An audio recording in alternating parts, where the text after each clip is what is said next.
आप इन तस्वीरों में देख रहे हैं किस प्रकार से रेवाड़ी पुलिस व एबीवीपी छात्र छात्राओं के बीच इंदिरा गांधी मीरपुर यूनिवर्सिटी के वीसी रूम की तरफ जाने वाले गेट पर धक्का मुक्की हो रही है। दरअसल अपनी 10 मांगों को लेकर एबीवीपी संगठन के छात्र छात्राएं वीसी से मिलने के लिए अंदर जाने का प्रयास कर रहे थे, तो मौके पर मौजूद पुलिसकर्मी उन्हें रोकने का प्रयास कर रहे थे। इसमें दोनों पक्षों को हल्की चोटें भी आई है। इधर छात्र छात्राओं का आरोप है कि एक महिला पुलिसकर्मी ने एक छात्रा को थप्पड़ भी मारा है। इसी कड़ी में धारवेड़ा थाना प्रभारी व महिला पुलिसकर्मी को सस्पेंड करने की मांग को लेकर एबीवीपी के छात्र छात्राओं ने डीसी के कैंप ऑफिस के बाहर धरना प्रदर्शन भी किया।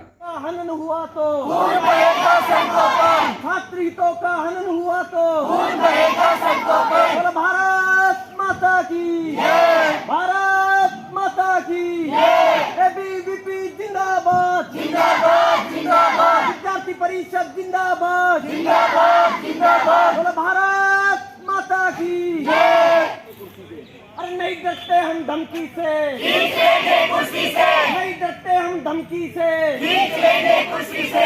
भारत माता की जय, भारत माता की जय। पुलिस प्रशासन होश में आओ, होश में आओ, होश में आओ। पुलिस प्रशासन होश में आओ, होश में आओ, होश में आओ। पुलिस प्रशासन मौन छोड़ो, मौन छोड़ो, मौन छोड़ो। पुलिस प्रशासन मौन छोड़ो, मौन छोड़ो, मौन छोड़ो। बोलो भारत माता की जय, भारत माता की जय। को भी यहाँ आए थे, हमारी जो मांगे वो नहीं मानी गई। हम ये चाहते थे उसे सस्पेंड किया जाए, क्योंकि हमें उसने वो छात्राओं पे हाथ उठाया है। हम आतंकवादी नहीं, हम छात्र हैं, हमारे अधिकार को सुनना चाहिए। सर कल हम यूनिवर्सिटी गए थे, मैं आईजी स्टूडेंट हूँ, एमकॉम ऑनर्स 4th ईयर। तो कल हम जैसे यूनिवर्सिटी में हम गए तो प्रोटेस्ट हो रहा था, हमने प्रोटेस्ट किया था। तो उसमें एक लेडीज़ कांस्टेबल ने आके एक लड़की को थप्पड़ मारा। मतलब उन्होंने हमें गेट पे जाने नहीं दिया, अंदर बोले कि नहीं जाना। तो जैसे इस लड़की को थप्पड़ मारा, वो बोल रही कि हमें बाइट कर लिया गया, लेकिन ऐसा कुछ नहीं हुआ था। और अब उनके खिलाफ जब कंप्लेंट दिया है तो उन्होंने कंप्लेंट हमारी नहीं ली, उन्होंने मेडिकल करवा दिया और हमारी कंप्लेंट अब वो नहीं ले रहे हैं। तो कुछ किया जाए। क्या हुआ आपके साथ? सर हम कल यूनिवर्सिटी गए थे, वहाँ पे हमने अपने पेपरों की डिमांड की थी। वो रिजल्ट था, उन बैग दिया हुआ था, री दी हुई थी बच्चों की। सारे एक सब्जेक्ट में सारे बच्चे फेल थे। 650 बच्चे एक कॉलेज के थे, तो बहुत सारे कॉलेज थे जिसमें बच्चे फेल थे। वहाँ हमने वीसी साहब से मिलने की कोशिश की तो वो नहीं आए। 5 घंटे हमने प्रोटेस्ट किया, उसके बाद वो आए। वहाँ लोग लगाने लगे तो पुलिस वाले उनने हमें हाथापाई की। एक लेडीज कांस्टेबल ने हम पे हाथ उठाया और हमारे पेट के साइड में चोट लगी। क्या मांग? हम ये मांग करते हैं कि उन पुलिस कांस्टेबल को इस्तीफा दिया जाए। हम कल हमारा प्रोटेस्ट था मीरपुर यूनिवर्सिटी में। हम अपने प्रोटेस्ट के लिए गए थे, क्योंकि हमारे रिजल्ट में 0 मार्क्स दे रखे हैं। तो हम प्रोटेस्ट के लिए गए तो हमें मेन गेट पे रोक लिया गया है, ये कहते कि यूनिवर्सिटी आज बंद है, सैटरडे है इसलिए। फिर हम अंदर गए, हम अंदर 5 घंटे तक बैठे रहे। 5 घंटे बैठने के बाद भी वीसी साहब जी हमसे नहीं मिले। तो हम जो चैनल गेट है उस पर हमने वीसी चैनल गेट पर ताला लगाने की सोची। हम वहाँ गए तो वहाँ पे पुलिस वालों ने हमें रोका, हमें हमारे साथ हाथापाई की। उसके बाद एक पुलिस कांस्टेबल थी, उसने हमारे मतलब काफ़ी लड़कियों के थप्पड़ मारा, किसी के पेट पे, किसी के नाक पे, किसी के मुंह पे। हम मीरपुर यूनिवर्सिटी में गए। वीसी साहब की पहली बात तो ये कि वीसी साहब ने वहाँ पुलिस को बुलाया, क्योंकि हम आतंकवादी थे ना, हम बच्चे हैं वहाँ के। हम अपनी मांग शांतिपूर्वक लेके गए थे, पर हम वीसी साहब ने वहाँ पुलिस बुलाई, जिनने हम पे हाथ तक उठाया। फिर हम बाहर आए तो उस लेडीज़ कांस्टेबल को तो चालाकी से बाहर पहले निकाल दिया गया। वो उसने अपना मेडिकल कराया, उसके लिए तो मतलब सरकारी वैन वगैरह सब थी, और हमारे लिए ऐसे प्रोटेस्ट कर रहे हैं, क्या पूरा मामला?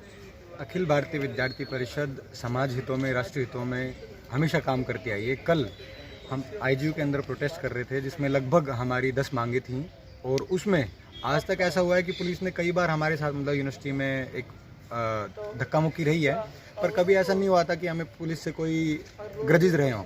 तो कल जब हम प्रोटेस्ट कर रहे थे, जिसके लिए हमने अब तक लगभग 7 बार ज्ञापन दिए, 3 आंदोलन कर चुके थे।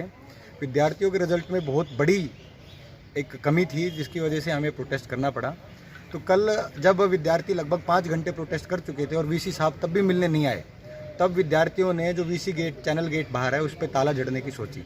तो विद्यार्थी, जिसमें कि आगे छात्राएं थी, पीछे एबीवीपी के छात्र थे, छात्राएं बेल लेके गेट पे लपेटने जा रही थी।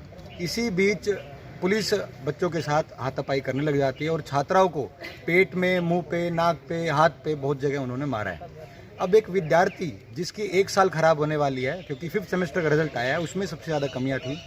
एक विद्यार्थी अपनी मांगों को लेकर यूनिवर्सिटी गया हुआ है, उसमें पुलिस, इसमें सवाल हमारा वीसी साहब से भी साथ साथ अब खड़ा रहेगा कि आपने पुलिस को आगे क्यों किया और पुलिस ने विद्यार्थियों पे हाथ क्यों उठाया। बात यहीं नहीं रुकती है।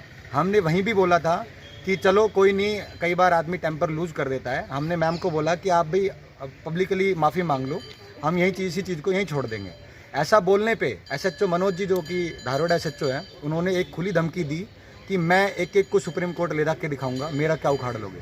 उन्होंने मतलब इतने अपशब्द यूज़ किए और छात्राओं के ऊपर उन्होंने इस तरह एक मानसिक दबाव बनाने की कोशिश की गई कि भाई आगे से छात्राएं किसी प्रोटेस्ट में ना आए, अपनी मांगे ना उठाए। इस चीज़ को कितने प्रतिशत सही ठहराया जाए। थोड़े दिन पहले एक शीशा भी टूटा था, उसमें भी प्रशासन का सेम रवैया था, लेकिन विद्यार्थी परिषद ने एक गरिमापूर्ण माहौल को बनाते हुए किसी को कुछ नहीं कहा था। लेकिन ये चीज़ अब बार बार हो रही है। सारे एसपी साहब, डीएसपी साहब, हमारे एसएचओ साहब, चौकी इंचार्ज साहब, सभी की एक स्टेटमेंट है कि विद्यार्थियों ने ये कर दिया, वो कर दिया। हम सब ने मीडिया को भी, इवन अपने जितने भी नेटवर्क हैं सभी में एबीवीपी ने वो साफ वीडियो भेजी है, जिसमें आप सभी साफ देख पा रहे होंगे कि कैसे एक महिला पुलिसकर्मी बच्चों को मारने लग रही है। एसएचओ साहब के रिकमेंडेशन पे सीमा मैम ने, जो कि एलिज्ड कांस्टेबल है, उन्होंने बच्चों के ऊपर एक झूठा मुकदमा भी दायर किया है। मतलब एप्लीकेशन उन्होंने लिखी है, उन्होंने मेडिकल कराया। एक पुलिसकर्मी का मेडिकल कराने के लिए सरकारी वाहन की व्यवस्था है। विद्यार्थियों को एसएचओ साहब ने ये बोला 100 रुपये नहीं है क्या तुम्हारे पास, आ जाते हो यहाँ। हम विद्यार्थी खुद ऑटो करके गए, अपने पैसों से उन्होंने मेडिकल कराया। अब सवाल ये खड़ा होता है कि सुरक्षाकर्मी ही यदि भक्षक बन जाएंगे तो देश में व्यवस्था कैसे चलेगी। हमने रात को भी इस चीज़ के लिए कहा था, या तो उनको टर्मिनेशन उनका हो जाए, सस्पेंड करो, और एसएचओ मनोज कुमार पे कम से कम इतनी कार्रवाई ज़रूर हो कि विद्यार्थियों के अंदर उन्होंने जो भय बनाने की कोशिश किया है उसके लिए वो माफ़ी मांगे। इससे पहले अखिल भारतीय विद्यार्थी परिषद आज से निरंतर धरना करेगी। आवश्यकता पड़ी तो ये धरना पूरे प्रांत में भी होगा, आवश्यकता पड़ी तो ये धरना पूरे राष्ट्र में भी होगा।